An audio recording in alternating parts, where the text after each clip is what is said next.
ఏమే చూస్తున్నాడా? చూడట్లేదే. ఎందుకు చూడట్లేదంట?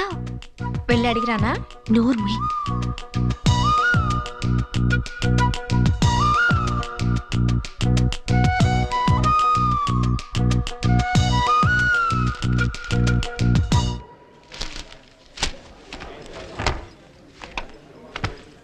నందిని, ఇప్పుడు నీ మనసులో ఏమనుకుంటున్నావు చెప్పనా? ఏమనుకుంటున్నాను? నిన్నంతా నన్నే చూసిన సీన్గాడి వాళ్ళు ఎందుకు చూడలేదు అనుకుంటున్నావు కదా?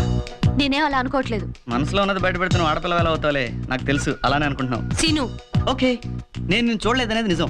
ఎందుకు చూడలేదో తర్వాత మాట్లాడుకుందాం. Okay bye. ఏంటి వీడు? ఒకసారి చూస్తాడు, ఒకసారి చూడు. ఏమైనా అంటే తర్వాత మాట్లాడుకుందాం అని అంటాడు. అసలు ఏమనుకుంటున్నాడే వీడి నా గురించి? అతనే అనుకుంటే నీకెందుకే, వదిలే. అది కాదే, మామూలుగా నిన్నంతా చూశాడుగా, ఇవాళ చూడటం లేదంటే ఏంటర్థం? శ్రీనుని లవ్ చేస్తున్నావా? చిచి, లవ్వా పాడా? ఆడువారి